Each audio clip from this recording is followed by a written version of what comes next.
Baby, it's time to talk some shit on the Powell movement.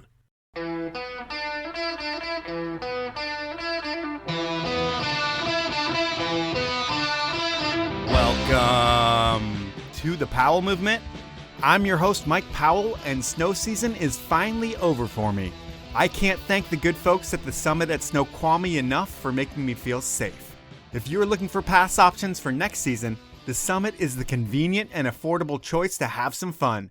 They have great terrain, and you can be there in an hour from West Seattle, even with our shitty bridge closed. I also want to thank Josh Luback over at NEMA. He sent me a bottle of vitamins a few months ago, and while I'm not normally a vitamin guy, I took them for 60 days straight, and I didn't know how great I felt and how much energy I had until I stopped taking them. The shit works, and I had to get back on the sauce. So I called Josh and asked for another bottle. If you want more energy, head on over to NEMAbrand.com. That's NIIMA brand.com, and you can get the energy kick that I've been feeling for the past 60 days. My final thank you goes out to one of my favorite brands ever, Traeger. Since they sent me my Ironwood 885 grill last week, I've spent 40 hours cooking on it. A few different 12-hour pork butt smokes for this pork-eating Jew, and the food tastes so good. There's nothing quite like that feeling of pulling your own meat, or in this case, shredding your own meat. If you don't have a Traeger, treat yourself this summer. Your family and friends will thank you. But enough time talking about meat and how you're going to want it in your mouth. Now it's time to talk about my guests this week. And there aren't too many bigger living legends in snowboarding than Damian Sanders. Arguably the sport's first and last true rock star, Damian traveled the world with his Penthouse Pet of the Year wife in tow and blew minds with his airs, his style, and his look. He's a total badass who's produced gold on almost everything that he's touched, and he's not afraid to work his ass off. While I get a lot of legends on the show, this was a rare treat that was years in the making. I really didn't think this one would happen, but it did. Before we get into it, I want to ask you to tell your friends about the show. Podcasts are hard to find, and this really helps the show grow because you know people that like skiing and snowboarding and all the sports that I cover, and you can let them know that I have an awesome podcast that does that. So that would really help, and I thank you for that. I also want to ask you to follow me on Instagram at The Powell Movement and subscribe to me wherever you listen. Most importantly, please support my amazing sponsors who make this thing happen. They are the 10 Barrel Brewery, Stanley, Peter Glen Ski and Sports, and Rollerblade. Now, let's talk to Damian Sanders. Good afternoon. You too, man. So you just get up? I'm like envious of your life where you were like, hey, can we push it back? Oh, I know. No, my whole calendar or my whole clock is kind of shifted about 5 hours because I tend to work nonstop. And so I go to bed about 4 or 5 a.m. So getting up at 9:30 for a 10:30 call is going to be brutal. Yeah, and so these days it's Monster Stage is your gig, and I would think it sounds like the worst possible thing you could be doing in a pandemic because all big events are closed down. And did that really put a cramp on your business? Well, it is, and it was, and it really, things have changed so much over the last, the course of the last year, which I think a lot of people can say. You kind of had to adapt or die. And back in what would have been March of last year, when all of my shows started falling off the calendar, I always say it was like a cartoon when they have the calendar and they shake it and all the dates just fall off. Right. And I had about 15 or 20 shows lined up because we do production for all kinds of events, everything from like Coachella Festival to high school dances, backyard, huge events and like mansions and stuff, but everybody had to cancel their shows. So as soon as like South by Southwest and Coachella canceled, we knew that everybody was going to cancel. And sure enough, in that one like 2-week period, all 20 shows just disappeared. And everybody was in a panic back then. No one knew what was going to happen. And so I was kind of just taking any side job. People were asking me to build weird things, like at my daughter's horse stables. He was asking me to just build whatever. Like they needed bleachers done and some tack sheds and stuff. So I just took every side job that came. And come full circle a year later, that's all I'm doing now. So I've got more work than I know what to do with, which it all worked out. So you have more side work than you had before, and that's taking up all your time. What happens when all the big shows come back? I mean, do you kind of get off on going to those big shows and putting on a huge, badass stage? Yes and no, because it's so stressful because every weekend was a big show for me. So I'd have like sometimes 4 to 7 shows in a weekend, and we were just pulling our hair out trying to make this all happen. So it was such a stressful job compared to what I'm doing now, which people like me, they need a giant custom prop, but they need it in 3 weeks or in 2 months. And so I can kind of take my time and relax and do things right. So it couldn't have happened at a better time because I was so overworked and overstressed back a year ago because the jobs were every week and it's always everybody's most important date for them. It's like the biggest party they've ever thrown is their event for that Saturday night. And for Right. me, it was one of 6 events. So I'm just like trying to get through that weekend. And then Monday, it started all over again for a whole new batch of clients. So it was actually like a godsend. I mean, I'm so much more relaxed now and stress free compared to what I was a year ago. Production is a very hard on your body job because you're just huffing all kinds of equipment and stuff and working 12-hour days nonstop. So now everything's kind of just way more relaxed. I feel lighter and healthier. In a weird way, COVID was the best thing that happened to me. Yeah, most of the stories I get don't have that silver lining, but yours does. And before you can have a silver lining or before you can have anything, you have to have a start to your life. And I think for you, you grew up in San Jose, and was it like mom, dad, brothers, sisters all together? What's the family like? Oh, it was crazy. I had 7 brothers and sisters. We had a huge family. And I was born in Vancouver, Washington. We up and moved to California when I was like 2 years old. And then I grew up in San Jose until the snowboard days, really. So I was kind of like a skate punk BMXer back then. And then my dad got a opportunity to retire early, I think it was. And we moved to a place called Arnold, which is like a little hick town, but it's got a ski resort called Bear Valley, which is kind of awesome. So I started skiing like religiously. This is before snowboarding even. So this would have been 1981, 82. And then, as everybody knows, my brother Chris owns Avalanche. So I remember I was going to buy a Burton snowboard because that was like all that was available back then. You could buy Burton at this skate shop in San Jose, and they had probably 3 or 4 boards. And all I knew was Burton, and I think I saw a Barfoot back then. Oh, Sims was around too. So my mom said, "Hey, don't buy a board yet because Chris is building something." He had worked in a cabinetry shop, and he was really handy with all the tools. And his cabinetry shop was letting him do a little side project and build this thing called a snowboard. And sure enough, he gave me the first hot off the press Avalanche in 1983 for my Christmas present. And I remember it so well. And it was like an insane Christmas. I got all the right gifts, like the BMX bike, the skateboard. I got skis and a snowboard all on the same Christmas because I was the most athletic child. Was there money in your family based on you guys having 7 kids and you getting all those gifts for Christmas? Like, did your dad do pretty no, well? We were broke. They were all hand-me-down gifts for sure. We were broke as a joke. We grew up on welfare, and the whole San Jose story of having way too many kids and not enough money. My mom was hardcore Catholic, so as soon as she wasn't pregnant, she was pregnant again. So There was 8 kids in a course of about 16 or 18 years. It was just nuts. And because all of our family is very close in age and very tight. Does that make it so you can do whatever you want when you're a kid because there's so many kids that they don't really pay attention to you that much? Yeah, I look at that now because I have a daughter now who's 12 years old, and I watch her like a hawk compared to how my parents watch me. And we always laugh about that because I would take off with my bros on my bike and go for like a whole day. Like I'd be gone for 12 hours, causing trouble, going to skate parks, whatever it was back then. And I just had to be home before it got dark out, which Right. Everybody in my age group kind of says the same thing. If the street lights came on, you had to be home. And that was like the only rule. And my mom never worried about me getting kidnapped or anything. And so many crazy things happened back then when you're a kid and you somehow survive those things. But I was the absolute craziest kid in the family. And I think that stems from having older brothers, and I was always trying to impress everybody. So I was just a little show off. And so I would jump off of anything and do a flip off of anything just to get everybody to go, "Oh, that was so sick. Did you see what Damian did?" And so I was getting hurt left and right. So bad so that my mom stopped letting me go places because I would jump off of anything my brothers told me to jump off. And she got so sick of driving me to the hospital. And so she would say, "Damian can't go and you guys can all go." And I would just sit there like cry in the corner for a while. She got over that pretty quick, but it sucked for a while. And before you moved to Arnold, you're 12 years old living in San Jose. Like, you've already established, I would think, a life there. And I'm guessing that you're already a skate kid. I don't know if there's any team sports or anything else. Is it all like backyard ramps and shit, or are you doing team sports? It was more like street skating and BMX. And we had all these like BMX places to go. And that was my love at the time. And skateboarding was pretty big. This was in like, I guess it had been Campbell Skate Park, Winchester. There was a handful of parks in San Jose.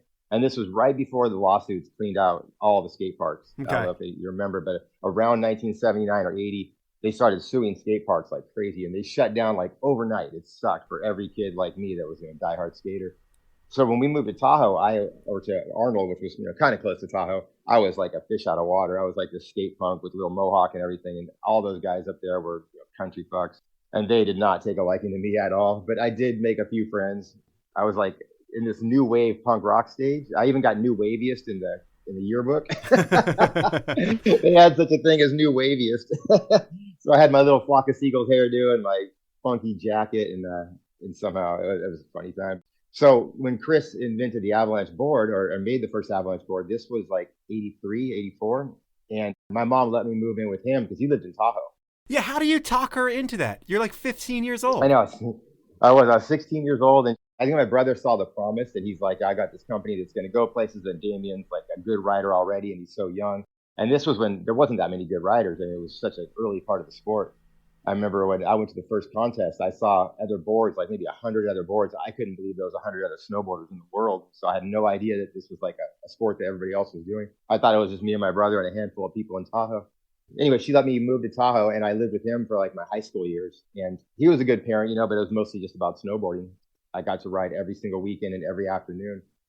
There was a place near Tahoe High School called Echo Summit, which was just a little hole-in-the-wall ski resort. Okay. And I remember we'd get out of class and we'd rush up the mountain. It was like 15-minute drive, and we'd be snowboarding by like 2:30 in the afternoon, and then get like 2.5 hours in or 2 hours in before the end of the day.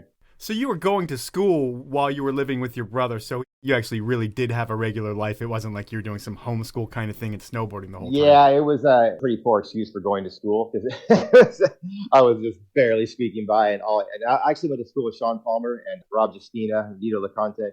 We were all in the same school, and it was kind of fun because we were like these up-and-coming snowboarders. It was a cool thing to be like in high school and be in like Thrasher magazine or something. It was such a dope time to be alive, to be that young, and then people carrying around magazines with you in it. And I think all that, like going with that snowboard magazine was Absolutely Radical, I think it was called, Tom Shea's magazine. Back in the late 80s, I think that was the first one to come out, and then Snowboarder and Transworld. But anyway, Palmer and I would ride together almost every day. It was a blast, because he was on Avalanche in the beginning, and he got sort of swayed away by the big dollars, and there were no problem with him smoking pot, and he was such a stoner back then that it was pretty funny because Chris, my brother, like was trying to run a clean cut company, and Palmer was like this funny little burnout kid, and so Sims had no problem with him being that. Right. And they also had the money back then, and they saw Palmer was a phenomenal talent, so they paid him more than my brother could afford for sure, and kind of stole him away from Avalanche. But it all ended up being Tom, Jim, Bonnie, Dana, myself, and just having a blast in Tahoe for all those years. And was Avalanche that whole time, was it kind of like do-it-yourself kind of punk rock shit back then? Or was your brother more the business guy where you say he's running it clean cut? Was it like he was a real businessman at that point?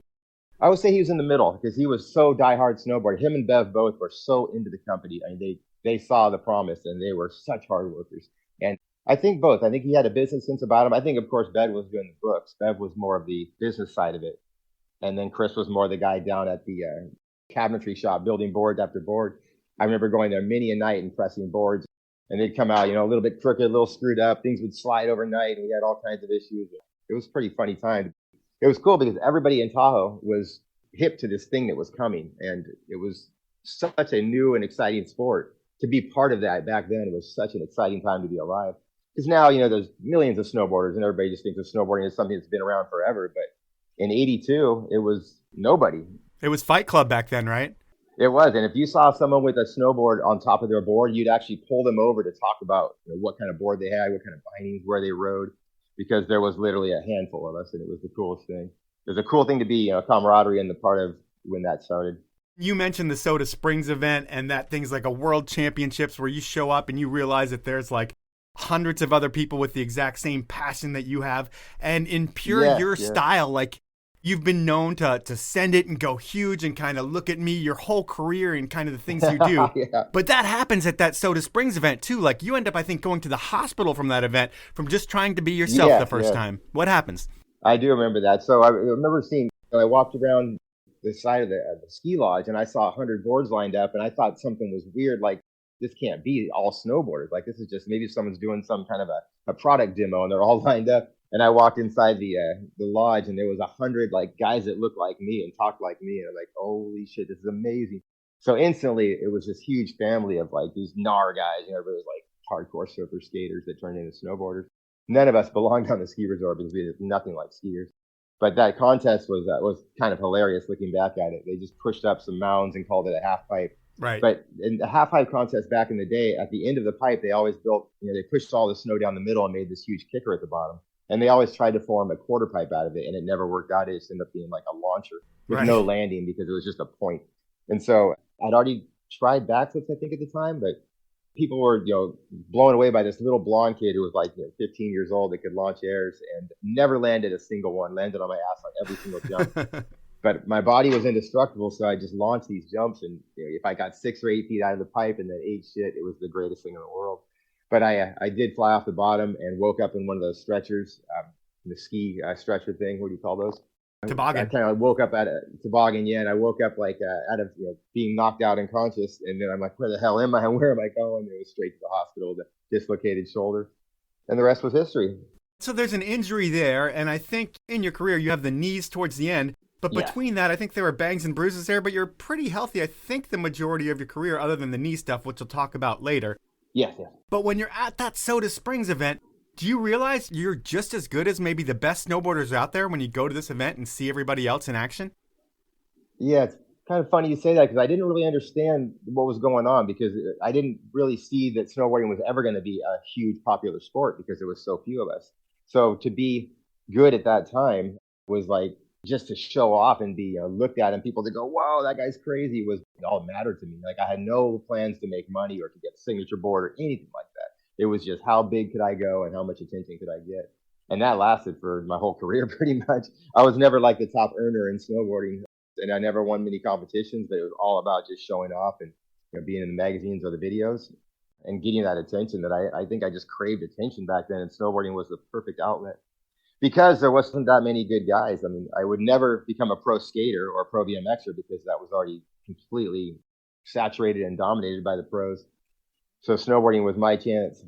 Yeah, and when you say that you love that attention, I mean, if you think about it, and just the way that you dressed, I mean, I'm sure it's probably from your teen years on. You say you had the flock of seagulls look, but in every picture you see of yourself back then, you are that rock star image that snowboard was selling itself on. I mean, it's not like a bunch of guys like you. It is Damian Sanders. I mean, given you look completely different now, but the hair and just the attitude, it was like the whole sport was sold on what you were, the punk snowboard guy that was Damian Sanders. Was that all calculated? Like you wanted to look cool, so you're going to make shit that no one else had?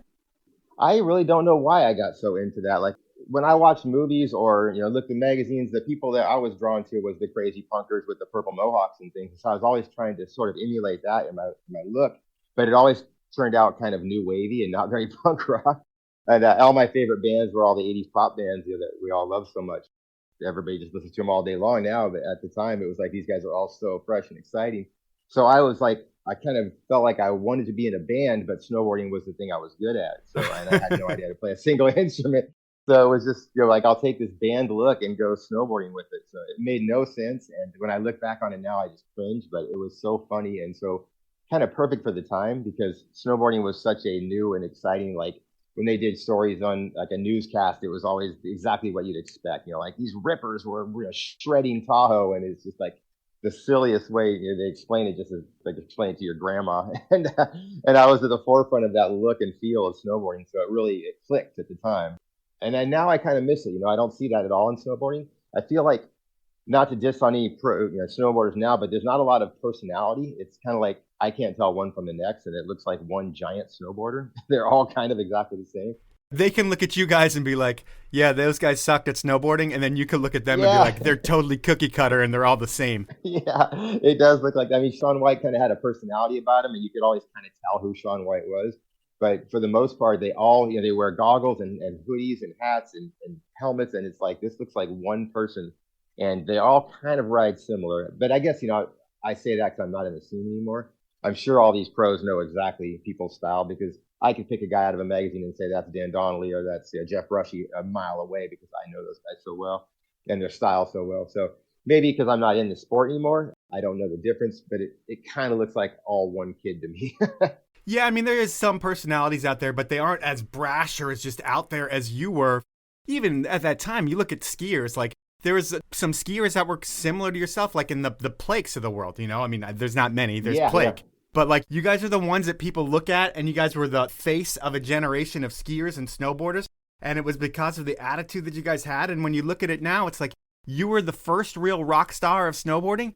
And you're almost like Yeah. the last real rock star of snowboarding. Like, no one did it like you did it afterwards. Like, I can't think of many snowboarders that look like they should be the lead singer of a band other than yourself. It's so funny. But yeah, I kind of feel, it kind of died with me. And I think everybody got way more into the technical. The riders today are just mind-blowing good, but they kind of all look the same. And, when I watch those half-pipe competitions, they're just doing things I can't even, they're doing things that we did with fingerboards as a joke, and they're doing it for real life, And I couldn't even fathom the tricks they're doing now. But when I see those half-pipe contests, it looks like the same guy just took another run 13 times because they all are doing the exact same trick. So, I remember once when Shaun White had already won the Olympics a few years back, and he had to do like a show-off run at the end. Yeah. So he didn't do any of his normal tricks, and it was the best run I've ever seen in my life because he just did huge airs. And it was so fun to watch someone with that talent just go 15 feet out and then stall it and do like methods and frontside nose bones and just go, oh my God, that's what it used to be like. And you get that feeling of flying compared to just how many spins can I pack into this one trick. I think it loses its flair to the general public because they can't even fathom or comprehend what's going on. So you just kind of lose interest. It's just too good.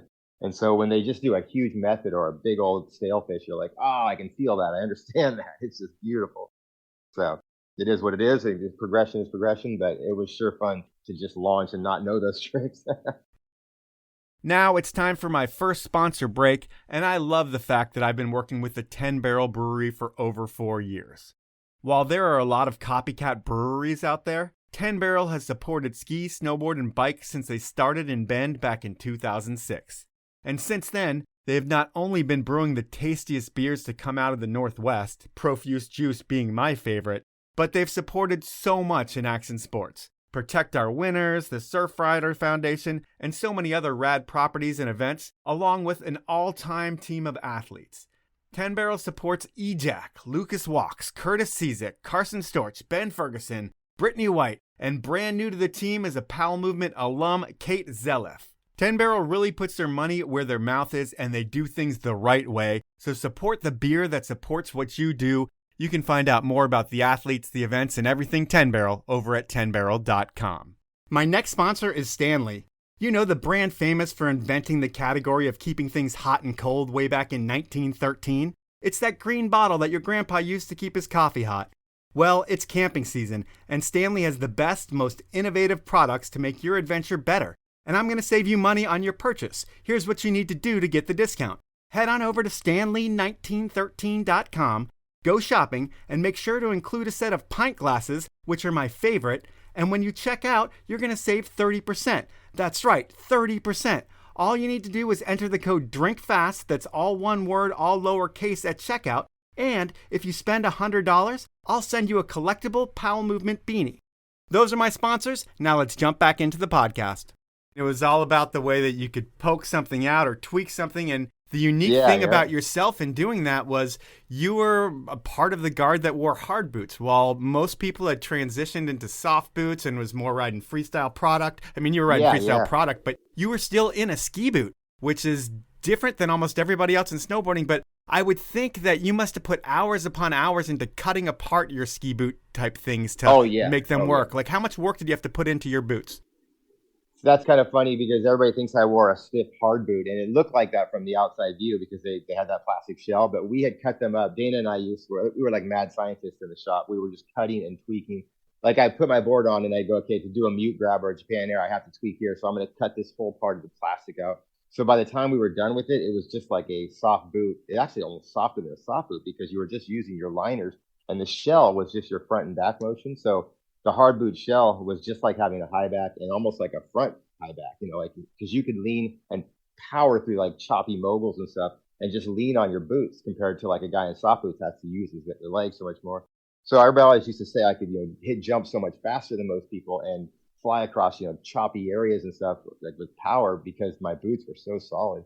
And I remember when I switched over to soft boots, I lost all that power, and I totally caught it. I go, I can't do that anymore because I don't have the power of these hard boots. Because the edge-to-edge contact was just phenomenal. Like, you would lean just a little bit, and you felt like instantly engaged in your edge. So you'd see a huge kicker, 300 yards across a mountain, and we could just fly across. Me and Tom and Jim and Bonnie and Dana would just be cutting through these choppy moguls like they weren't even there. And guys in soft boots were getting kind of thrown all over the place.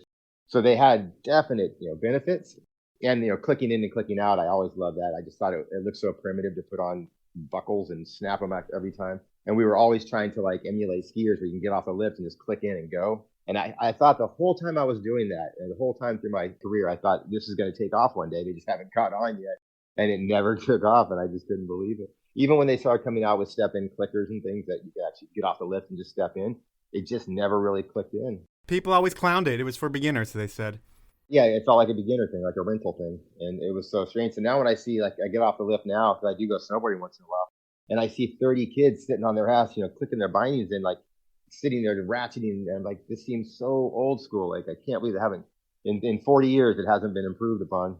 Right. I think Burton has a new one out now, but yeah, it's not like it's become the standard by any means. Yeah, I thought it would become the standard for sure.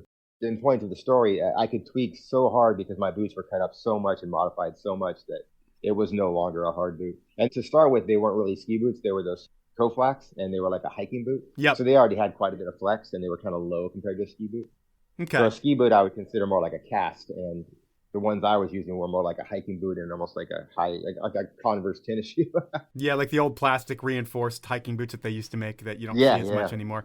And back then, you're in the Tahoe area, and we talked about Plake. I mean, Schmidt's there as well, and I think this is all around the same time frame. Are you tight with those dudes, and is there a rivalry? Or are you seeing the lines that they put, and you're like, I'm going to fucking one-up that guy? How does it work in that respect? Yeah. What's cool about Plake is he was one of us back then. So there was our little group of we had 12 shredders that would just show up on, every time we knew where to meet. But at first it was Donner, and Plake would ride the ski resorts because he was so good. He'd be at Squaw or somewhere. But before Squaw allowed us, we were at Donner and Boreal and Soda. And so Donner, I mean, God, they were the best thing that ever happened to snowboarding back in the day because Norm, the owner, was willing to take the chance with a bunch of guys who shouldn't have been on the ski resort we really didn't have it together in the beginning. I mean, people were dropping boards and they were shooting down the mountain like torpedoes with no leash, no braking system at all. So we understood later in life, you kind of get why they didn't allow us because we looked like a bunch of hooligans. Right. But I guess, money talks, and Norm saw that there was a demand. There were hundreds of us. So he's like, okay, this is a tiny resort off the beaten path. So he let us all ride there, and it was insane. We were at Donner every single day that we could be there. And there was enough big jumps and cliffs and things at Donner to make us progress. And the good thing was right underneath the chairlift. So for showing off, it was epic. You could hit these cliffs that were like 20, 30 footers, and they were right below the lift. So everybody'd be screaming and having a blast. So then when Squaw finally did allow it, we had a pack, like a rat pack of 12 guys, and all pros, the Roaches and my team, which was Tom, Jim, Bonnie, Dana, Terry Kidwell, and then Glen Plake was the one skier who would hang out with us because he was had his big old mohawk and he was always kind of punk, and he didn't really fit the ski scene at all. He was more of a snowboarder at heart, but he was on skis. So it was such a blast to be riding side by side with someone so good and so inspirational. And he'd hit a jump and go so big that made us feel like, okay, we can go that big. So I think he was probably a huge part of the progression for me, just riding with someone so above our level, our talent level, and following him off all these jumps. Because in the beginning of snowboarding, we didn't really have a whole lot of people to look up to because we were the people. So that we were the pros. And in skateboarding, I could look up to, Lance and Tony and Cab and all these guys and just go, okay, that's how you do this trick. But there was no guy to look up to in snowboarding because we were that guy. Yeah, I mean, it was something new every day, it seemed like, and it's building by the year. When you start in 83, it's nothing, there's nobody. By 85, you see the hundreds of people at Soda Springs. But by the late 80s and early 90s, I mean, this thing's starting to explode. People are putting money into snowboarding, and I'm sure you can feel that. How does the whole sponsorship thing work with you? I know you have Avalanche, and that's a family business. I would think you probably make less money with them because you're working with your brother. Do you own a stake in the company?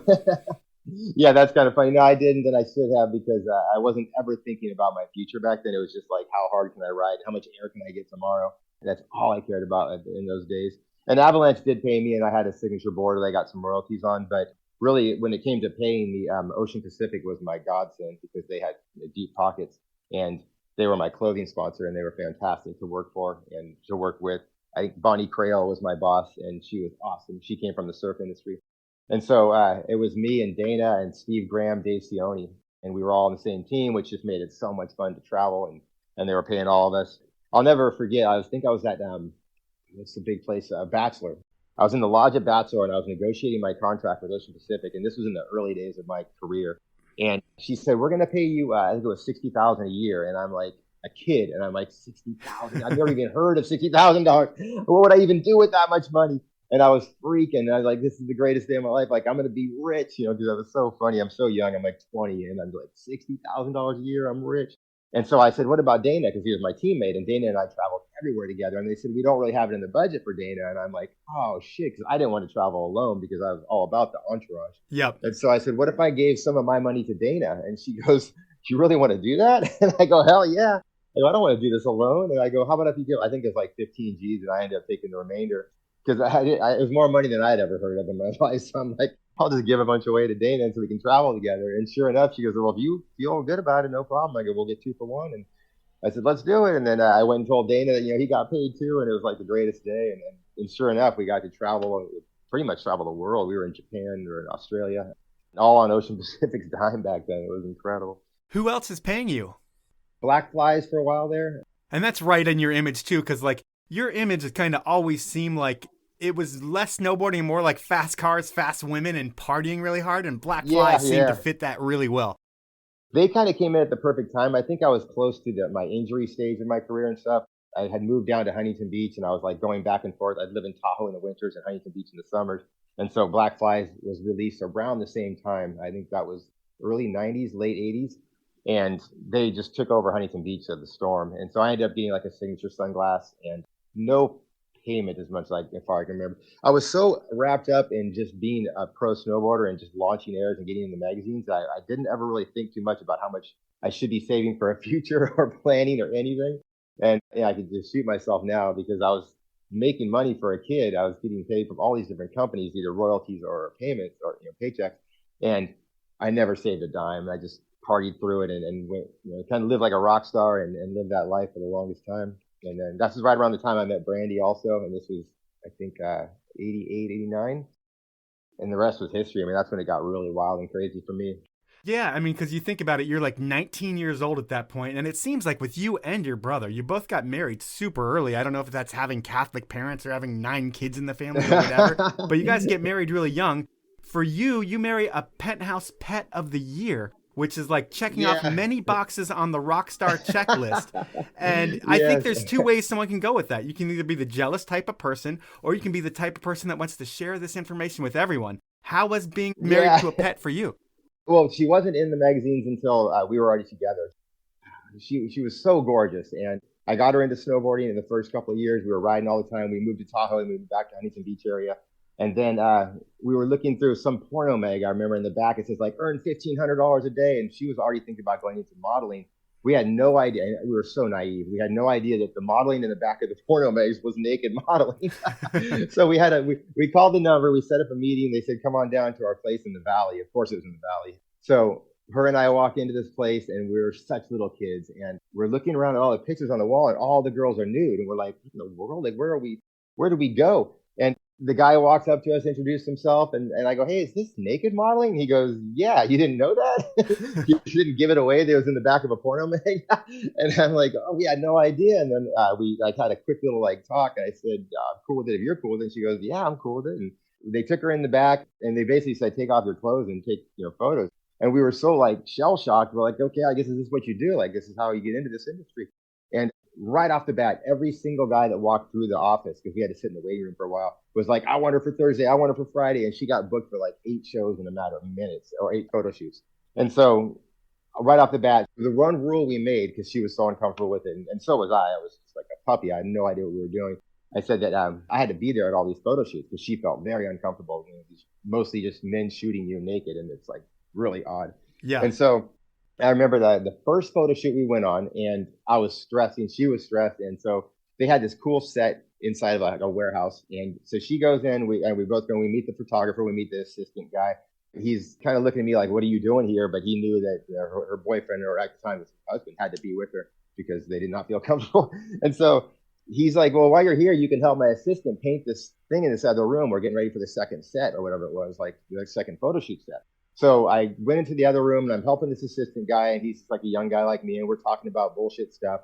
And I'm just freaking. In my mind, I'm thinking my wife's in the other room naked taking photos. And I'm just like, I can't handle this. I've got to go back in there because I'm so jealous and I'm tripping. We've never gone through this. it's a weird thing to think that your wife's in a different room with a guy taking naked photos. Yeah. And so I go, hey man, I'm sorry, I got to go back in there. And he's like, all right, whatever. So I walk back into the other room, and it's so embarrassing, but I had no idea that I had paint all over my shoes from when we were painting. And I walked right through his office, and I put footprints across the entire office in paint.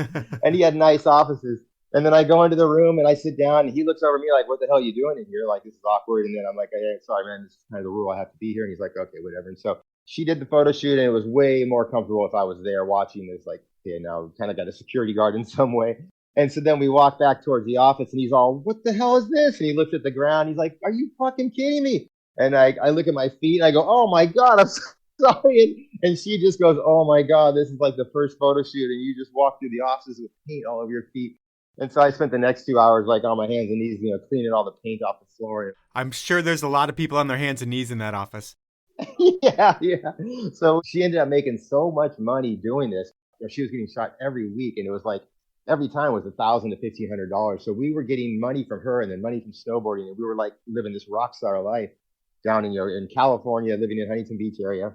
It was such a blast. But then it progressed to where she ended up being in Penthouse, and she ended up winning Penthouse Pet of the Year in '92. And I remember we lived in Tahoe at the time because it was a winter. We went back up there. So when the magazine came out, I think it was a February issue. And we were calling the place where like the distribution plant, like, did you get the magazine yet? And they knew it was coming. So all the guys down there were excited that the girl from Penthouse is going to pick up the magazine. And when they actually called us when it came in, and we rushed down to Reno because that's where the hub was. And she ended up signing magazines for all the guys that worked there. I mean, now Penthouse seems so nasty, and Playboy was the nice clean cut version. Penthouse was like right up there with Hustler and all the other ones. Yep. And it seems nastier now than it did then, maybe because I'm older now. But I remember like when we did a McDonald's thing, I did a McDonald's commercial out in Colorado, and Brandy went with me. And the guys from McDonald's were way more interested in Brandy being there than me being there, even though I was shooting for the commercial. They couldn't believe that I brought my Penthouse wife, and she signed magazines for all the McDonald's executives, and she was buck naked in these magazines. It was the funniest thing.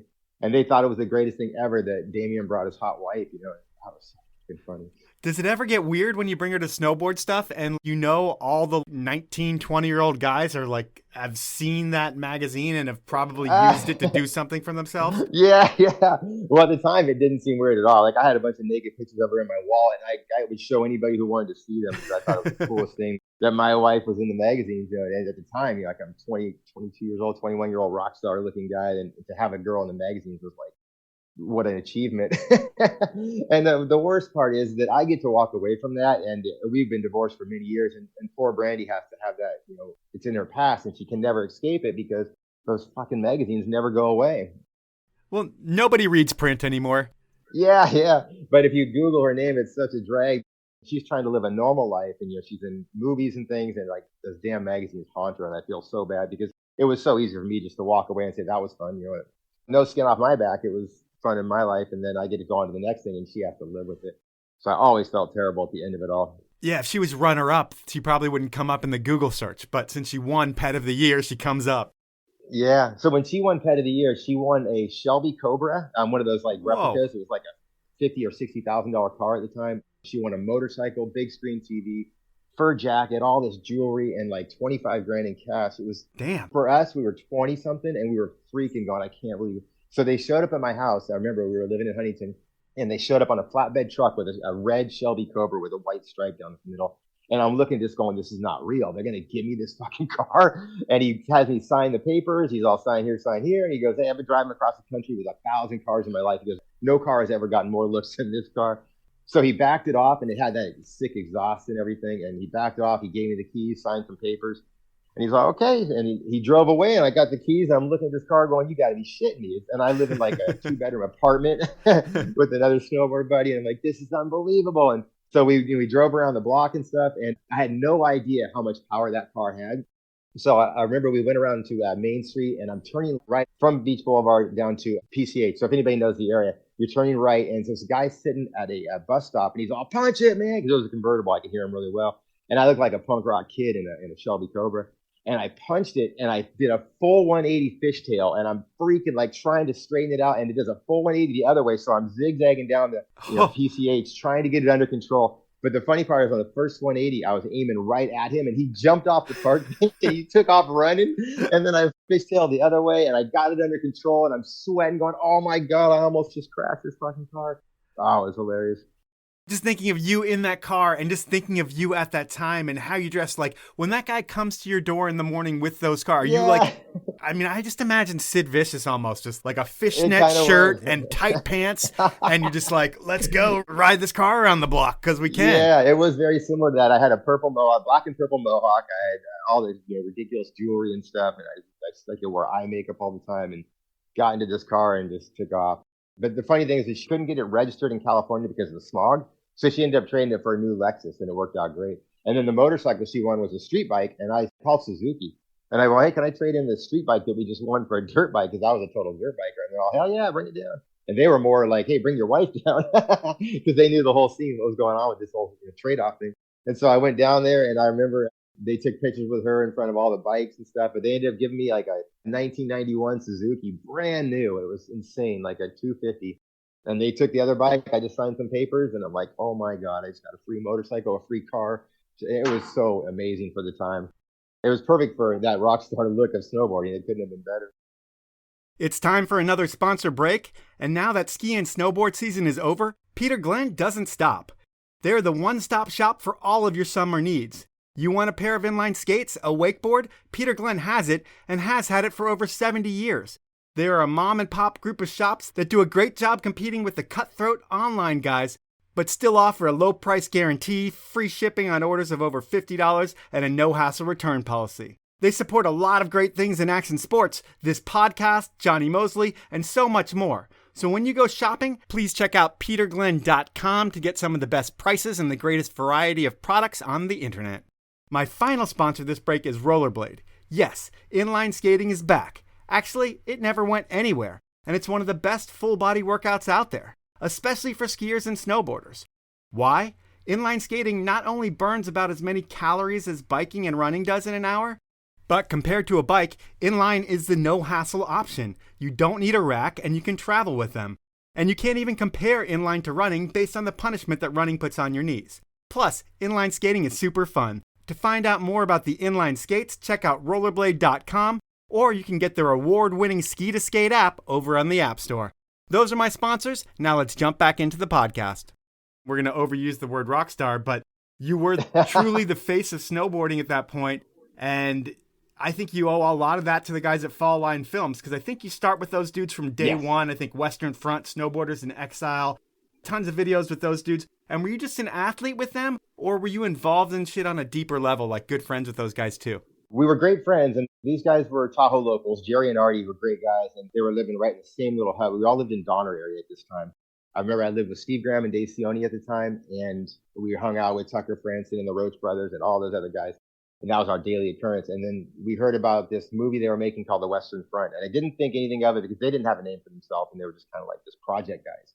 And they were doing this project snowboarding thing they were doing. And when Western Front came out, I'm like, whoa, these guys got their shit together. It's amazing. I've never seen myself, like jumping to music and quick edits and all that shit. I thought, this is so cool. Then it was like, okay, the next video is going to be sick, which ended up being Snowboarders in Exile. And that was a big deal because we had already seen that they could do what they did with Western Front. And so I think they had some sponsorship at the time. They had some money behind it. And we shot for an entire year. And I really didn't do a whole lot else that year. My priority was to shoot with Jerry and Artie, not knowing that it would be as big a deal as Exile ended up being. Had no idea. And so they debuted that movie in San Diego. There's a thing called Action Sports. Back in the day, we all had to be there to like ASR. We had to sign boards and sign autographs for kids and everything. And every snowboard company in the world was at Action Sports. And so Jerry and Artie rented like the giant ballroom. And this would have been, I'm not sure what year that came out, 87, 86? No, it was a little later maybe. Yeah. And so I remember, there was 1,000 people packed into this ballroom. Everybody was a snowboarder. And that's when my name was solidified in snowboarding because they really made me a star in that movie. I could be forever grateful because how much they put me in that movie and made me look like the best snowboarder in the world, which was far from the truth. And so I was jumping cliffs and doing flips off cliffs that nobody had ever seen. And for us, it was just another day of like, let's go out in the backcountry and hit a jump and see what you guys can do. And everything was shot, on these little resorts and like backcountry stuff. Like we were literally just hiking off the road, 200 yards and finding a kicker. and it ended up being epic shots in the movie. And so when that movie ended that night, like my life had changed. It was like having a hit album or something. Like all of a sudden, I was the name in snowboarding because that movie was so over the top, and it was the first time a snowboard movie had really clicked and become like a success like that. It was a huge deal in snowboarding. And then every year it was another one, Critical Condition and so on. And it became my sole focus. Yeah, and I mean, it was perfect for you because the style that you brought to the table along with the image, that all worked great for film, not as much for contest because no one can judge you on your weird tweaks, pokes, or grabs. They can't be judged directly. But in the video parts, they can be appreciated and broken down. Yeah. And hey, I might not do that, but that is ridiculous. And one thing with filming that is totally different than anything else is the hurry up and wait part of it. And you're known for being a high energy guy who wants to send it and do shit all the time. How do you do when you're sitting on top of a feature and you have to wait 45 minutes? That was the worst thing ever. We would sometimes get up super early to get that morning shot or something, and we'd like be on top of a cliff, and then we'd be freezing, just going, please let us jump this cliff. So when you're standing up there for like a half an hour or even an hour and freezing, waiting for them to get cameras all set up and shit, and your feet are frozen, and you're just like, all I want to do is get to the lodge because this is not even worth it. And then they're all, okay, we're ready. And you're like, oh, Jesus, I got to go jump this cliff now. And I've been sitting around for 45 minutes. And then you just jumped, turned, and launched it, however big the cliff was. And somehow it all worked out in filming and editing. And if you look at those movies, it's kind of funny because almost every single landing was a quick edit to something else because I never stuck any. Once in a long while, like 1 out of 10, I actually stuck the landing. Most of the time, it was tuck it and hope everybody thinks it's cool type of thing. And of course, it was Steve Graham and Dave Cioni, and then Tom and Jim and Bonnie and Dana, and it was so freaking fun. And, those guys were ahead of the curve, too, in the fact that they were putting wakeboarding in their videos before anybody else even thought that was a sport. Were you into wakeboarding at all in, like, summertime, or are you more like a vampire who doesn't go out in the sun? Yeah, I know. I did love summertime, but I hated wakeboarding. Yeah, I've done it quite a few times, and what I hate is you always getting pulled down. And with snowboarding, I felt like everything was going up, like I hit jumps and launch. But with snowboarding and with wakeboarding, I felt like I was always getting driven down into the water, and I hated that feeling. So I never got good enough to like do big old airs wake to wake. And so maybe if I would have gotten better at it, but I never gave it a fair shake. And Tahoe was so freaking cold. That lake was freezing all the time. That was one thing I hated about snowboarding was the coldness, which is one of the reasons I ended up living in Southern California and moving out of Tahoe because it was freaking cold every day up there. But I never got into the wakeboarding thing. I think they ended up making some wakeboard movies, if I'm not mistaken. Yeah, I think they showed it early on in some early videos, and then, they did make some movies later on. In Critical Condition, Farmer saves your life. You were buried in a bomb hole, and he and others dig you out. You've talked about that before, but did you ride with Farmer a lot? Yeah, so I firmly believe I would be dead if it weren't for Farmer. He actually saved my life because when we hit that jump, I mean, he went off first, and it was right underneath the chairlift on KT22. Everybody knows that cliff has been to squaw. Yep. And so the powder was so deep. And the good news is for me that he got buried the day before. And so he knew what I was going through because he did the exact same thing. And he had to get himself out somehow. I don't know how he did it. So he went off this cliff, and it was a very narrow precipice. You had to jump right off this finger, and there was really no choice. You didn't have you couldn't go left or right. You just had to try to make it. And it was about a 40-footer, and Farmer went first, and he made this huge pocket hole and bounced out. And luckily, he kind of rebounded and bounced right out of it. So all I was thinking was don't land in Farmer's hole, anything. So I jumped, turned, and I got stuck in the track. And I'm like, oh, shit, there's no way out of it. I can't get out because there was powder on both sides, and it's this perfect little diving board track. And I remember being up there looking down going, I'm heading right for that fucking hole. And I'm going to eat my knees because it's going to be such a hard impact because of the way it divoted. And so I said, okay, in my 1 second of thinking, I go, okay, I'll take it on my side and hopefully I bounce out. But I sunk deep, as deep as you could possibly sink, 5 feet. And all the snow caved in. My arm got twisted behind my back. The goggles covered my face, and all the snow caved in and just cemented around me. A lot of people know what I'm talking about because this happens all the time. So I was so deep in the snow, and my board was uphill. And every time I moved, even a smidgen, all the snow would fall down and cover my mouth. And I couldn't see, and my goggles were crooked and squished into my face. It was really awkward. My arm was stuck behind my back, and I had one little hand that I could kind of flip her and get the snow off my goggles. But I could see just a glimmer of light. So it was almost pitch black with just a tiny bit of light. And it was so freaky. I felt like I was getting pummeled and held down forever. And so the time started going, and I'm like, okay, are they coming or what? Because I can't move and I can't get a good breath. So I'm hyperventilating. So I'd start screaming and nobody could hear me. And I could hear the people on the lift just faintly going, he's not getting out. He's not getting out. Like, you got to get to them. But they were all way down the hill by this time. And it was so deep that you couldn't move. So for them to get to me, it took forever. So I remember after watching the video later, Dave Cioni was the first one to start rushing towards me. And he was moving slow because it was like, dig your board in, take 2 steps, dig your board in, take 2 steps. And he said the farmer just flew past him. And I think this farmer knew what I was going through.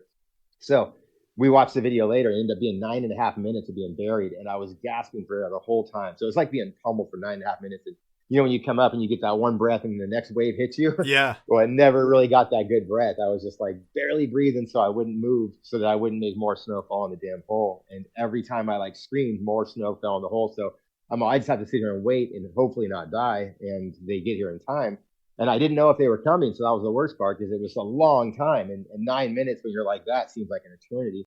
I'm like, are they even coming? Do they think I'm getting out? And what's going on here? And so then after 9.5 minutes, I'm just like going, okay, I'm going to die at any second. I can't get a good breath and this is going to be it. And I basically signed off saying, this is it. I'm done. And I felt my board wiggle because it was the highest point. And then I felt like movement. And then I felt that his hand came down. And he like brushed just the snow off my goggles. So from what it must have looked like to him, it must have been hilarious because I was so deep in there and all he could see was a little smidgen of my face. And he unburied my goggles and I'm like, oh my God, get me out of here. And I got my mouth cleared. And then it took him a long time just to get the snow moved up around me just to pull me out of the damn hole. And then I felt like I had run a marathon. I was so exhausted I could barely deal.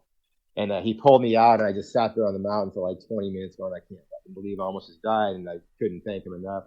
And then we ended up riding the rest of the day and shooting a bunch more. But it was not. And then I had freaking claustrophobia dreams for years. It sucked. So every time in my dream that I have any kind of like a claustrophobic set, I'd wake up sweating going, oh my God.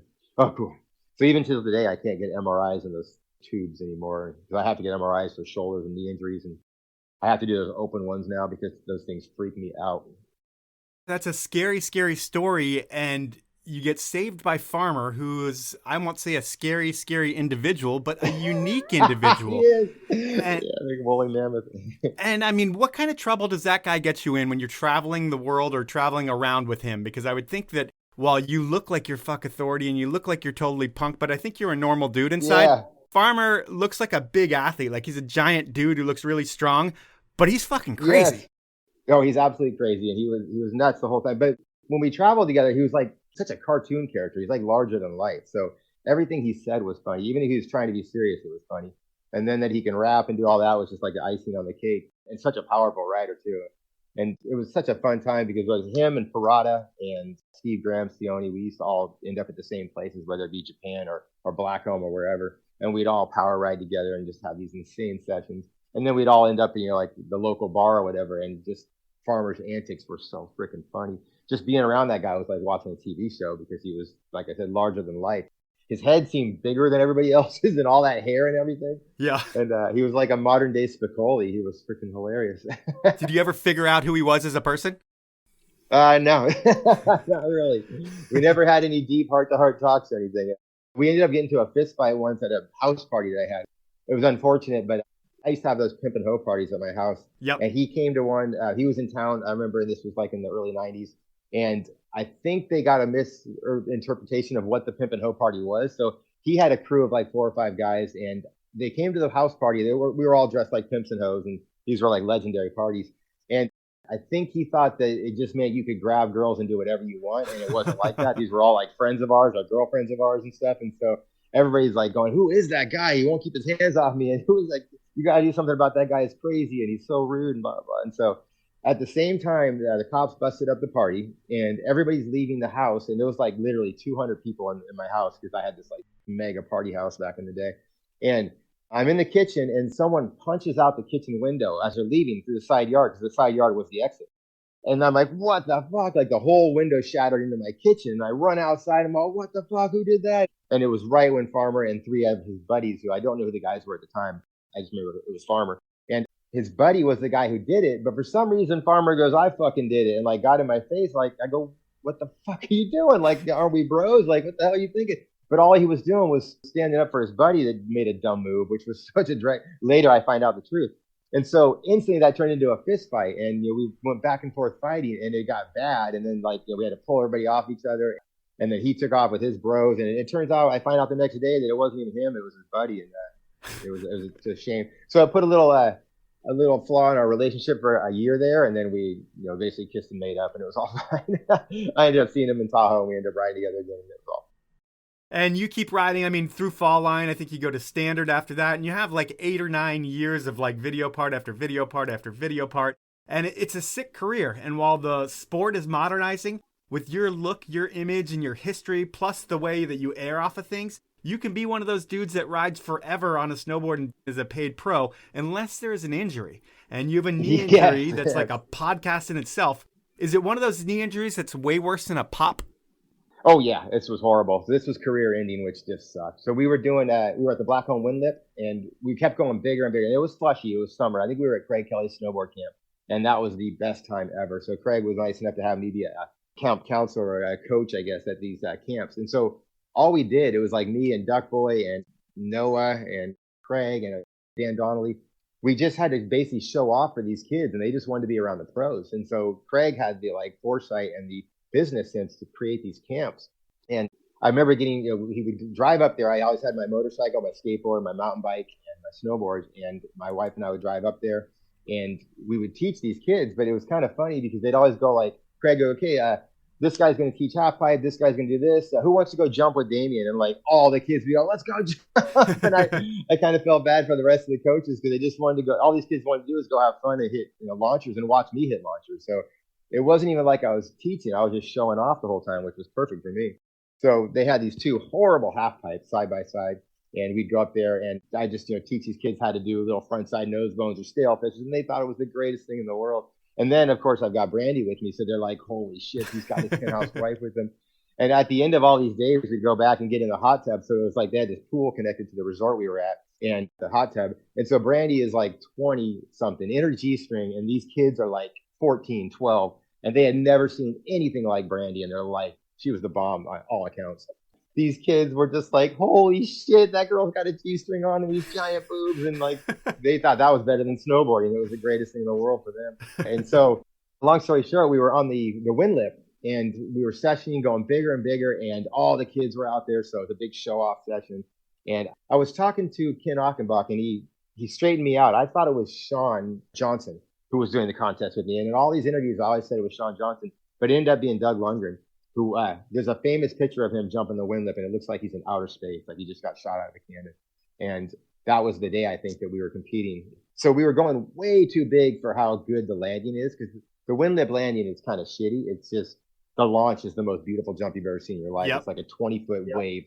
So you can hit it at any point. You can move over 3 feet and hit it again, and it's brand new every time.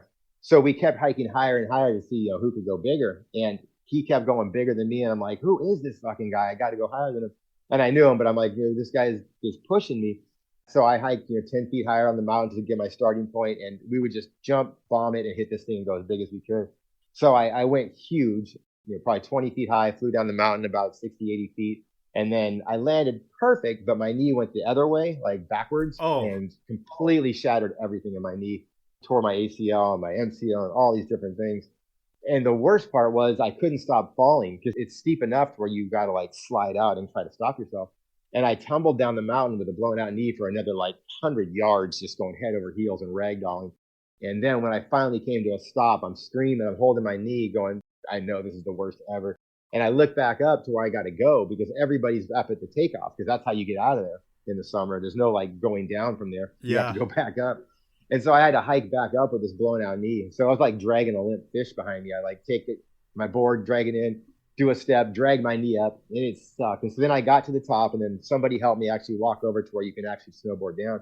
But if anybody's ever been there in the summer, you have to take 3 snowcat rides down to the lodge. It's a mile, and it's forever. So I wasn't about to get driven down, and I went fakie because it was my front knee, so I had to go fakie and kind of drag my leg behind me.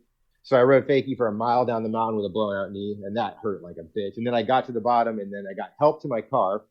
And then I had to get my motorcycle and everything loaded up, so some of the bros helped me. And then I had to drive back to California, which was 23 hours with a blown out knee. And this is before we knew about pain pills or anything. I might have had Advil on me, so I was just in mad pain for 23 hours of driving. So we get back to California. I get all the x-rays and stuff and the MRI, and they tell me how bad my knee is. I get surgery, and then I do 6 or 7 months of rehab. I took it really seriously. I was going to get back on the horse, and I remember walking across the street after 6 or 7 months of rehab, and everything was looking good. And as this little kid across the street, he's like, "Yo, what's up, Damian?" And I look over and say hi to him, and I put my foot under a bumper of a car because I was walking around a car, and I hyperextended my knee because my knee hooked up on the bumper. Weirdest, strangest thing. And it ripped the ligament again. And I'm like, man. You gotta be fucking kidding me. I just went through 6 months of rehab and I just tore it on a bumper of a car. I was so pissed. So I thought, okay, maybe it's not that bad. I'm going to walk it off. And I walked it off for a couple of weeks. And this was still sort of summertime. And so when I finally got to go snowboarding, it was a couple months later. And it was a big bear. And I remember a big kicker, like a side kicker on the side of the hill. I did a huge 720, came down with all that momentum of spinning. And I blew it out again right there on the mountain. I'm laying there screaming, going, I can't believe this is all over again after all that work and all that, rehab and everything. Barely made it down. Went back to the doctor, got orthoscopic surgery twice. They tried to fix it all they could. And then it became this reoccurring injury. So every time I went off a big jump, it hyperextended and popped out of socket. And it became this running joke with me and Dana. So Dana had, my buddy Dana Nicholson had a way of like putting it back in place. So I'd hit a big jump, my knee would pop out, I'd take off my board, he would yank it and pull it back in place, and then I would get back on my board, go to the next jump, and it was every single jump I had to pull over and let Dana put my knee back in place. Over time, I'm just like, this isn't fucking working, this is never going to happen, and so my snowboard career just kind of fizzled away. Yeah, I would think that makes you hate snowboarding when your knee pops out of place like every landing, and it's got to be not fun. Like you're just checking off the sponsorship obligations. Like, you need this photo, I'll get it, and it's going to hurt, but I'm going to get paid. I went from ripping to sucking overnight. Like I just was really good to really bad. And once you have been really good, it's almost like if you were really rich and then you were poor, you just don't want to be there. And I just sucked. And so every time I went off a jump, it was like, my knee again. And so that's when I kind of turned my life into this like party world because I was still getting paid from all my sponsors. And everybody thought I was going to make a comeback because it was very new in this injury phase of my life.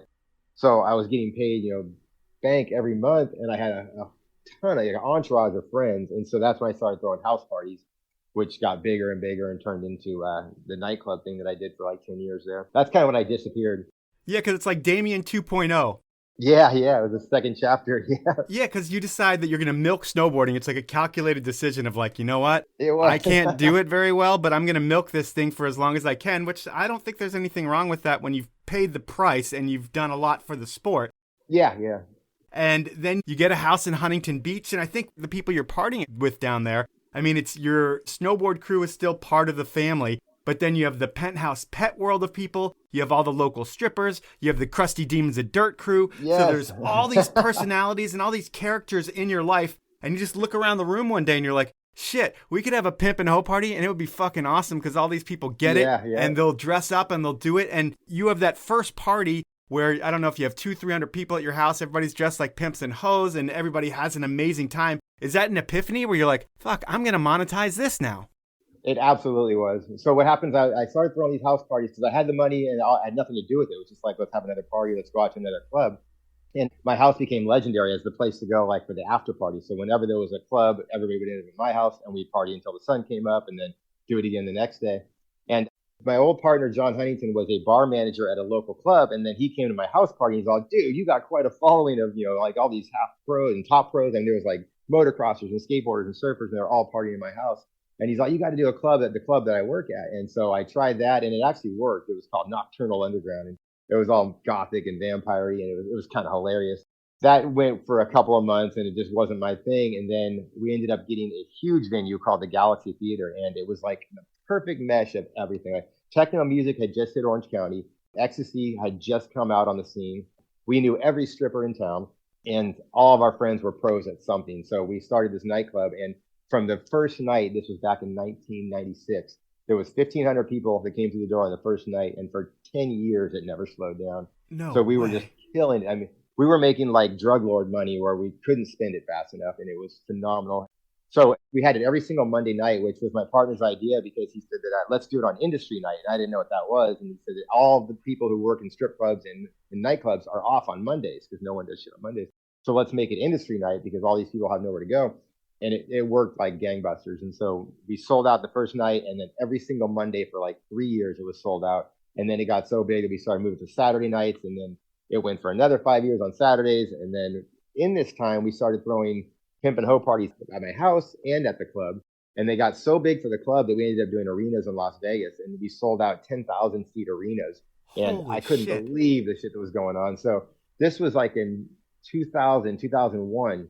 And I'll never forget, my partner called me and he said, "Hey, we sold out." And I go, this was 3 weeks before the party. And I knew we had booked like Dennis Rodman and Mini Me and Jamie Presley were our hosts, because that was a big thing to have like a celebrity host back then. Yep. And I think they each charged us like 10 grand each. And so it wasn't ridiculous, but it was a lot of money just to come out and say, "What's up, people?" And Yeah. party people. And that's all they did. We put them on the flyer, and it looked cool to have Dennis Rodman hosting the party.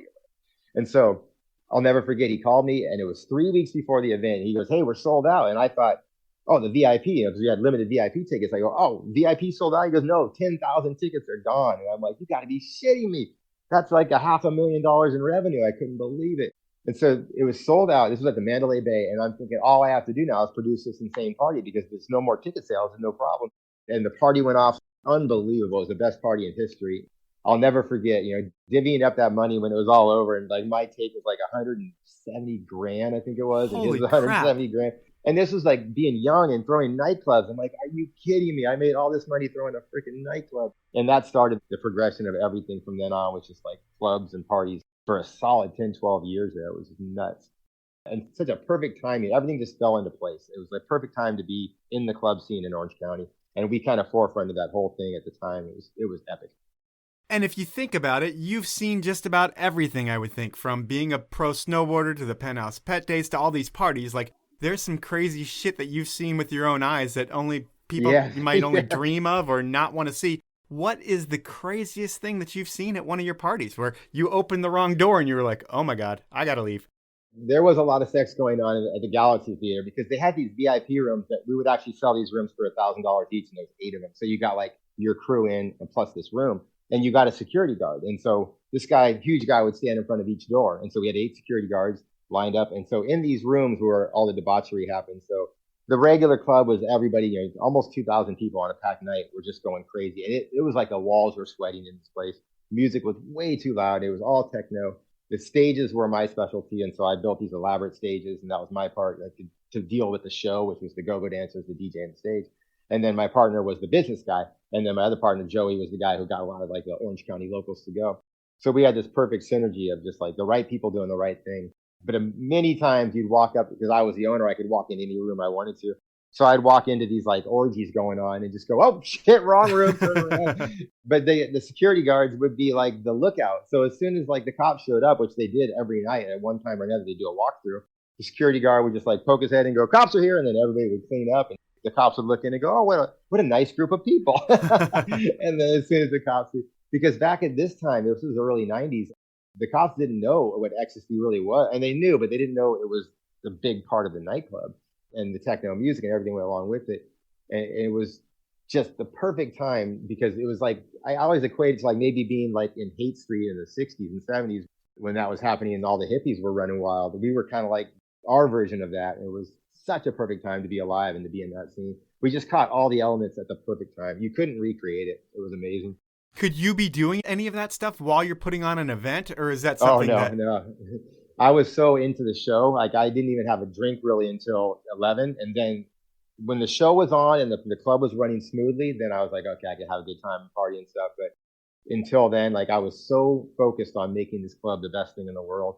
People said I was just, psychotic about it, because the stage show had to be perfect and the go-go's had to take their dance at the same time. And the DJs, like we always had these cool like clips that started the show. So at a regular club, you might go and then there's go-go's up there. It's fun, whatever. But at Club Rubber, it was like a theater. And so a performance. So we had to have this like stage show where the girls would come out to like Naughty Schoolgirl, song by Motley Crue. And they all dressed like naughty schoolgirls, and they'd rip off all their clothes and have G-strings on and shit. And everything was set to music, and nobody was doing that at the time. And now you do see a lot of that, but we kind of started that whole gangster thing back then. It was pretty insane. Well, you've always been about the show. I mean, just like the way that you look from the time you were a kid on, it was like the way that you're perceived, the way that you look is a big deal. And if you have a half-assed show of people coming out on stage, people recognize that compared to something that's pretty dialed in. You can tell the difference in the details, especially at parties like that. And did you ever have any legal problems? I mean, between your house and the parties? Did you ever end up in jail because of a party? Yeah, I did get arrested one night. And this was funny. This was before my real club career. It was the OP Pro, the big surf contest. It's an annual thing, guy, or was an annual thing. Mm-hmm. There was a riot the year before. So the year that I was doing my little house party, I was living in this apartment complex, and I put out these flyers that said like, fuck shit up, party. We had a band, we had Head, this punk rock band named Head played in our pool area. So I thought it was going to be like a barbecue with like, let's say 50 people. And once these flyers spread around Huntington Beach, the entire freaking Huntington Beach showed up at this party. So there ended up being 600 or 700 people packed into the pool area at this apartment complex. And it was a nice complex. Like it was balling for the time. And we were like up on the roof filming this thing going, oh my God, there was helicopters. There was 2 helicopters circling. There was a team of cop cars like I've never seen. So in the middle of the party, the cops come through with riot gear and they're all like marching in line, like right out of a movie. And they all go to the far end of the pool and they all turn and they spread out like a big old line. They put up their shields and they just start marching forward. And it didn't matter who you were. It could be a girl or anything. And they were just knocking people over, going, get the fuck out. And we're like, holy shit. So everybody started throwing all the pool furniture into the pool. And then giant dirt clods and stuff started going to the pool. So the pool was ruined. All the furniture was in the pool. The cops were pushing everybody out the door. It was like this little mini riot. Cops were all over the street arresting people. Helicopters were circling with their searchlights. So it looked like a movie set, like it was out of control. And I went back to my room, like ran and went back and hid in my actual room. I had a place there. And so they arrested my little brother. And everybody's, oh, that's not the guy who threw the party, let him go. And so I got word from the cops saying that if I go turn myself in, they'll let him go. So I had to rush out there and like, okay, I'm Damian, I'm the guy who threw the party. So they arrested me and they took me to the Huntington Beachville jail. And it was fucking hilarious because it was so pathetic. They were like shooting the shit with me about the party. They gave me pizza in there and stuff. Like it was the weakest jail sentence ever. They let me go in that morning. I remember I had to stay the night. I show up back at the place where I live, the apartment complex, and they were having a group meeting with the owners and all the pissed off people who lived there. And they looked at me like they were furious. The lady in charge goes, Damian, you're evicted immediately. And I go, I know. And I basically cleaned house and got out of there in a week. I got sued by the complex. I had to pay like $5,500 in damages for all the pool damage and everything. And at that time, that was a lot of money. I didn't know where I was going to come up with $5,500 for a party. And they ended up announcing the party on K-Rock. They're all, pro snowboarder Damian Sanders had a legendary party last night. And it was kind of cool. That was my claim to fame at the time. Oh, no way I got on K-Rock. But that was the one time I got arrested. But all the other times, we used to call it the Spirit World. The name of my company was Spirit World Productions. And we took that from Young Guns, the movie when they were like on the horses. And they were wondering why the Indians weren't killing them. And he's, oh, we're in the spirit world. They can't see us. That was our motto the whole time. We kept getting away with murder. Like we never got pulled over. We never got any trouble. And they're like, how in the hell is this happening? How did we get away with this? Because we were doing illegal shit, all the time. And just somehow we were in the spirit world and we never got busted. It was like a magical, 10 years of my life. It was just phenomenal. And then from there, you go on to invent X-Bar Fitness, which we're not going to talk about. And then it's all the way back to Monster Stage, which we did talk about, but that's not the end of the podcast. I have something that I like to call inappropriate questions. Okay. And I get someone to ask you 3 questions, and they can be anything. I usually have them record them, but this week I wasn't able to do that. I got 2 different snowboard legends to ask you questions. The first one is the Monday Mass host, along with Chris Cote, Todd Richards. Oh, yes. And he made a statement that I'm going to turn into a question. And then we have 2 other questions from Mark Fawcett, another legend from up north in Canada. Yeah. I know Mark. Both love you and both have great things to say. But here is question number 1 from Todd Richards, which is not really a question, it's a statement. Okay. One time back in 1992, I was sharing a condo with Damian and his then wife Brandy in Breckenridge. I was camping out on the pull-out couch in the living room along with a couple shreds. Damian and his lady has already headed up to the hill for practice and we were lagging. I had to use the bathroom, but the one in the main area was occupied. So I went into the one in Damian's room. I finished my business, and when I was exiting the room, I noticed off to my left something distracting. As I focused my gaze onto the dresser, there was no less than 10 rubber sex toys of various sizes and shapes. That doesn't... I didn't say anything. In fact, it was barely shocking to me. Damian had the rep of being extreme, for lack of a better word. This just fit in right with the legend. Was that pretty much standard for anybody that walked in your bedroom? Was just sex toys everywhere? I don't know if I'd say 10, but I remember this was around the time that Fleshlight came out. That was like a big sponsor of ours. And I remember there was a lot of Fleshlights. If you know what those are, that's kind of funny. And then Randy had a host of vibrators and things, so that does make sense. I'll never forget, we were once at the airport and the customs guy threw her bag up on the counter and it started vibrating. And he's like, "We got to check this bag. It's been vibrating for quite a while." And this was way before bomb scares was a serious thing. And he opened it up and he pulled out the vibrator and we were dying laughing. And she had never been more embarrassed in her life. He's all, "Yeah, we get that a lot. We figured that's what it was." But yeah, so I guess that does make sense. I remember staying with Todd and the guys at Breckenridge. It was a good time. I remember at that time we went up and spray painted the half pipe. We were trying to be punk, and we went up there with spray paint in the middle of the night, and it was all of us, the rebels of the snowboard world. And we went up there and like spray painted our sponsor logos and stuff on the half pipe that was going to open in the morning. We thought it would look so cool, and it ended up looking like absolute hell. But I'll never forget that it was pitch dark out, and I went to spray the black spray paint at the pipe to like write my logo, and it was aiming in my face in the wrong direction, and I sprayed myself in the face right out of a freaking movie, and it took me forever to get my face all unblacked. It was fucking hilarious. And they're all like the next day, "Who did that?" And you're like, "I don't know." And you just got black spray paint on you. Yeah. We had spray paint in our nails and stuff. We were doing our best to not be obvious, but it was pretty pathetic. All right, now I'm going to go to Mark Fawcett's questions, a legend up in Canada, tribute board shop, an awesome dude all around. And his question number 1 is, who received more attention, signed more autographs, etc. when traveling to places like Japan? You or your gal at the time, Brandy Sanders? Oh, it was definitely Brandy, yeah. She stood out like a sore thumb. I did too, because everybody in Japan was like black hair, 5'7". When you looked at it, it looked like a sea of very similar looking people. And we stood out like sore thumbs. I had this big mohawk, all blonde. And then she was like a shining light. I mean, she glowed walking through that crowd.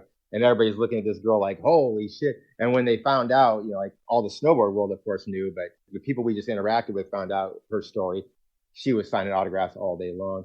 But you couldn't get porno mags in Japan. It was a big deal over there. Like, to even sneak them over the border was a huge deal. I remember well getting busted at the customs, and they took them all away. Huh. It was kind of funny. Yeah, they were serious about that. But still, she signed autographs definitely more than me up there, which was kind of funny. Because I always got to bring my wife with me to Japan, and I went like 12 times. Like every year, it was an annual thing, and they loved having her over there. It was such a big deal. I can imagine it was very exciting for them to see that. Yes. Your final inappropriate question of this podcast, is it true that you turned down notable offers as a porn star, and why? I did turn down one offer, but it wasn't going to be profitable at all. And thank God I did. Because at the time I was young and punk and I thought it was cool. And my buddy from Black Flies, he filmed all the Black Flies video. And he's all, "Dude, we'll put it out on the like underground circuit. You'll make a fortune, bro." And I'm like, "Oh, dude, that's just over. I don't think I can do it." And sure enough, I would be killing myself now if I did that. So thank God I didn't. I mean, it would be haunting me till to this day. Yeah. So luckily I said no, and I had the foresight to think that of all the things I did that were crazy and wrong, I had the foresight to think this probably isn't a good idea. And thank God I did. When looking at your writing and your career, at the time, no one had what you had in terms of natural style. Back then, just sending huge cliffs, and you were one of the first people getting inverted. And like you, along with Craig Kelly and a few others, became the face of snowboarding. And it's really an honor to have you on the show. And I want to thank you for your time, man. Oh, thank you. It's been awesome. It's kind of tricked down memory lane. It's kind of fun. Every time I tell a story, I think of another story, and it's kind of just can't stop talking. Well, I can hunt you down again. This one took us a little while to do, and we were talking for years, I feel like, and we finally got it done. And I will hunt you down again, and we can get some of those other stories. We'll give it a little while, but you will hear back from me, and we'll tell some more of your legendary stories. Fantastic. It was my pleasure. Thank you very much. So that was time with Damian Sanders, and what a cool guy. And when I say that, I don't really know Damian other than this conversation, and he was awesome. Fully down to share, and for a dude that came off as living on a separate island than the rest of snowboarding, I mean, I say that as I've seen interviews with Damian where he's wearing affliction shirts, not something that you would expect to see out of a snowboarder. But you know what? Who cares? Damian Sanders does what he wants, how he likes to do it. And the snowboard world is lucky to have a dude like Damian who is different than a lot of the other core riders. But he was also one of the first to truly send it, and that's all that matters. That's the podcast for this week. At this point, it's time for my review of the week. I find my favorite review from iTunes, and if I read it on the podcast, the writer of said review gets a super collectible Powell Movement beanie. This week's comes from AK Enemy. It's titled The Best of Both Worlds, and it's a 5-star review. Here's what he has to say. I love interviews and I love skiing, and this podcast has the best of both. Mike does a wonderful job interviewing the most interesting people in the action sports industry. He is gracious with his guests, but also not afraid to ask the tough questions. I think that is a great quality in a host. I really appreciate when Mike asks if an athlete came from family money. We all know that skiing and snowboarding is not a cheap sport, especially if you're going to race or compete. I really take notice to when a top athlete doesn't come from money. I have so much respect for the athlete because they overcame obstacles to succeed. And if Mike didn't peel back that onion, I would have never known the backstory. That is a valuable insight that I'm not going to learn from a ski movie or a magazine cover photo. Thanks for the great podcast. Well, AK Enemy, thank you for the great review. I agree with you. I don't think you're going to learn a lot of the things you get in this podcast from any magazine interview ever, or even a movie interview. I mean, you can watch Kent Kreitler's Reverence movie, and I think I pull out a lot more than he does in his hour-long movie, given our podcast is a little bit longer, but it's a way to be candid. It's a way to really get the details out of a person in a setting that's different than being in front of a video camera. So I think the podcast medium is great for getting the details out of a person. You just have to not be afraid to ask the right questions and do the research to really pull back those layers like you mentioned. I pride myself on doing that, and that's the reason I started the podcast, because I feel like I can deliver that to you. So I want to thank you for that review. If you shoot me an email at mike@thepowellmovement.com, I will send you a beanie. For anybody else who wants a beanie, you can buy one through my website, or you can submit a review of the week to iTunes. Here's what you need to do. Get on your smartphone, hit the podcast icon, then search for the Powell Movement. When you see my logo, you want to hit it. You're going to scroll down to where you see the stars. And when you see them, you can click 5 stars or click 1 star. Click however many stars you think I deserve. There's also an area for you to review me if you want to put some text to what you're thinking star rating wise. And that's all you need to do. It's greatly appreciated. Hopefully I'll read it on the air next week and you'll get a beanie out of it. And it makes me feel really good about myself when it's a positive review. When it's a negative review, it pisses me off. So you might as well send those in if you have them as well. I don't mind. I'll take positive and negative feedback. Just please explain yourself. That's about it for the show.